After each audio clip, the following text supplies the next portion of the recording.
আজকের দিনটা সকাল থেকে কেমন যেন একটা ঝড়ো গতিতে শুরু হলো। একে তো 3 ছেলে মেয়েকে দায়িত্ব নিয়ে স্কুলে পাঠানো, তার সাথে খাওয়া দাওয়া, সংসারের আর সমস্ত কাজ তো আছেই। তার উপরে সংসারের সমস্ত সমস্যা একসাথে হানা দিল। হঠাৎ করে ঘরের ফ্যানগুলো নষ্ট হয়ে যায়, একসাথে পানির লাইনের সমস্যা, নানান সমস্যা আজকে একসাথে দেখা দিল। ওইদিকে মরার উপর খাড়ারগা হয়ে দেখা দিল বৃষ্টিতে বাড়িতে পানি জমে আটকে থাকা। তো সেই সকল সমস্যা 2-3 মিস্ত্রিকে নিয়ে কিভাবে নিজ দায়িত্বে প্রবাসী স্বামীর অনুপস্থিতিতে সব কাজ সামলালাম, সবকিছুর বাস্তব চিত্র কিন্তু দেখতে পারবেন আমার এই ভিডিওতে। আসসালামু আলাইকুম এভরিওয়ান, কেমন আছেন সবাই? বাইরে যখন ঝুম বৃষ্টি হয় তখন এই বৃষ্টি দেখতে কার না ভালো লাগে। তবে প্রবাসীদের স্ত্রীদের কাছে এই বৃষ্টির দিনগুলো মাঝে মাঝে অনেক বড় পরীক্ষা নিয়ে আসে। অনেকেই ভাবেন প্রবাসী স্বামীর টাকা আসে বিদেশ থেকে আর আমাদের জীবন বুঝি খুব আয়েসেই কেটে যায়। কিন্তু মাথার উপর আগলে রাখা মানুষটা যখন পাশে না থাকে তখন একটা সংসারের খুঁটিনাটি দায়িত্ব যে কতটা স্ত্রীর উপর ভারী হয়ে ওঠে তা শুধু একজন প্রবাসীর স্ত্রীই বোঝেন। আজকে প্রবাসী স্বামীর অবর্তমানে সংসারের সমস্ত কাজ নিজ ঘাড়ে নিয়ে খুব অসহায় পড়েছিলাম। আজকে হয়তোবা আমার প্রবাসী হাজবেন্ড কাছে থাকলে এইসব ঝুট ঝামেলা আমার মাথায় নিতে হতো না। সে থাকলে চট করে একটা মিস্ত্রি ডেকে এনে কাজ করা, তাদের সব দায়িত্ব বুঝিয়ে দেওয়া, কিভাবে কি করতে হবে সবকিছু সে সামলাতো। আমার কোনো প্যারাই নিতে হতো না। কিন্তু সে তো আজ 1000 মাইল দূরে, আমাদের একটু সুখে রাখার জন্য দিন রাত সে পরিশ্রম করে ঘাম ঝরাচ্ছে বিদেশের মাটিতে। তাই আজকে নিজের মনকে শক্ত করে এক হাতে বাচ্চাদের সামলানো, তাদের খাবার দাবার করা, সংসারের যাবতীয় কাজকর্ম করে কিভাবে মিস্ত্রিদের কোথায় কি করাতে হবে সবকিছু নিজ দায়িত্বে পালন করলাম। তবে সব মিলিয়ে আজকে নিজেকে নিজেরই অচেনা লাগছিল। বাবার আদরের যে মেয়েটা একদিন রান্নাঘরে যে আগুন দেখে ভয় পেত, আর সেই মেয়েটা আজকে পুরো পরিবারের দায়িত্ব সামলাচ্ছে, সবাইকে রান্না করে খাওয়াচ্ছে, নিজের পরিবার, দেবরের পরিবার। পরিস্থিতি মানুষকে সবকিছু শিখিয়ে দেয়। কখনো ভাবিনি এত বড় দায়িত্ব নিজের হাতে সামলাবো। মাঝে মাঝে মনে হয় দায়িত্ব সামলানোর ভাগ্য কজনেরই বা থাকে বলেন। মাঝে মাঝে খুব ক্লান্তি আর কষ্ট লাগলেও নিজেকে নিয়ে খুবই গর্ববোধ করি মাঝে মাঝে। যাই হোক, এবার আসি মূল কথায়। কেন আজকে আবারও মিস্ত্রি নিলাম? দেখেন, একসাথে আজকে 2-3 জন মিস্ত্রি নিয়েছি। বৃষ্টির কারণে বাড়িতে পানি জমে থাকে, তো কিভাবে পানিটা সরানো যাবে বা স্যাঁতসেঁতে হয়ে থেকে উঠান বাড়িঘর, বাচ্চাদের নানান সমস্যা হবে এই বৃষ্টির পানিতে, তো সেই কারণে আজকে মিস্ত্রি নিয়েছি। তো মিস্ত্রি নিয়েছি, সেই ফাঁকে ফাঁকে মিস্ত্রিকে দেখাশোনা করে দিয়েছি, আবার রান্নাবান্নাও কিন্তু উঠিয়ে দিয়েছি। সংসারে একা হয়েও সব কিছুর দিকেই নজরদারিতে রাখতে হয়। সকালে বাচ্চাদেরকে খিচুড়ি রান্না করে খাইয়ে দিয়ে স্কুলে পাঠিয়ে দিয়েছি। রান্না বান্না উঠিয়ে দিয়ে মিস্ত্রিকে বুঝিয়ে দিয়ে তারপর আসলাম বাগানে যে কিছু কচু শাক তুলতে। তবে এই শাকগুলো আজকে নিজেদের রান্নার জন্য না, এক ভাবিকে উপহার দিব।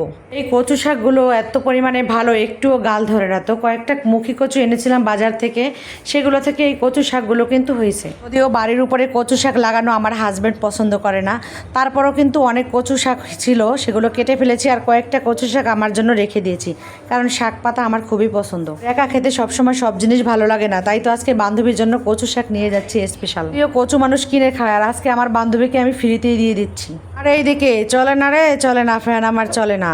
এই সাথে দুইটা ফ্যান নষ্ট হয়ে গেছে আমার, তাই তো এই যে মিস্ত্রিকে ডেকে নিয়ে এসে এই যে ফ্যান ঠিক করাচ্ছি।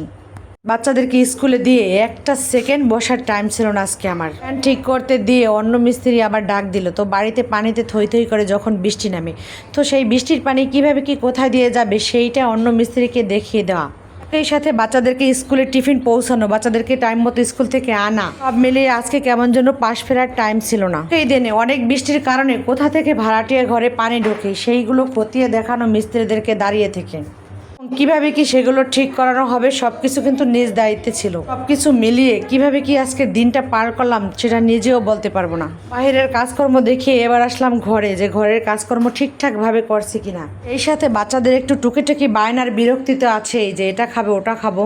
সবকিছুর সাথে সাথে বাচ্চাদেরকেও সামলালাম, সাথে মিস্ত্রিদের জন্য এই যে দুধ চা বানিয়েছি, বেশি বেশি করে দুধ দিয়ে সুন্দর দুধ চা দিয়েছি, আর সাথে দিয়েছি তেল ছাড়া পরাটা, আর দিয়েছি ডিম ভাজা। এইসব খাবার দিয়ে মিস্ত্রিদেরকে নাস্তা দিয়ে সবশেষে আসলাম আমরা খেতে। তো এই সাথে বাচ্চাদেরকেও খাওয়ালাম। আর এইদিকে আমাদের পুষ্কুসোনা দেখেন খাবার খেতে চায় না, ওর মা কত জোরাজোরি করে খাওয়াচ্ছিল। তবে এখনকার সব বাচ্চারাই এমনই, খাবারই খেতে চায় না তারা। আর দেখলেই বাচ্চারা ভয় পায়। স্ত্রীকে দিয়ে অনেক কাজ সারালেও কিন্তু আরও কাজ বাকি ছিল। এই যে দেখতেই পাচ্ছেন একটা পিঠ, তবে এই পিঠটা দিয়ে কিন্তু রান্নাঘরের বেসিনের, খাবার ঘরের বেসিনের সমস্ত পানি কিন্তু যায়। তবে এখানে সরকার জমার কারণে পানি কিন্তু পাস হচ্ছিল না ভালোভাবে। তাছাড়া পানির যাওয়ার ব্যবস্থা কিন্তু এইখান দিয়ে করানো হয়েছে, দুই দিক থেকেই কিন্তু লাইন করানো হয়েছে। মিস্ত্রিরা তো নিজের মতো নিজে কাজ করবে, কিন্তু সেগুলো সঠিকভাবে করছে কিনা সেটাও কিন্তু একটা বোঝার ব্যাপার। স্বামীর অনুপস্থিতিতে সেগুলো মিস্ত্রির সাথে থেকে দায়িত্ব নিয়ে বুঝে কাজগুলো ঠিকভাবে করছে কিনা সেগুলো খতিয়ে দেখা কিন্তু দায়িত্ব ছিল আজকে আমার। তবে সব কাজগুলো মিস্ত্রিদের সাথে থেকে এক এক করে কিন্তু সব কাজ সম্পন্ন করালাম। যদিও কাজগুলো মিস্ত্রিরা করেছে, তারপরে কিন্তু তাদের সাথে দায়িত্ব নেওয়াটাও কিন্তু একটা অনেক বড় ব্যাপার। এদিকে তো আলহামদুলিল্লাহ এখানের কাজটাও সলভ করলাম।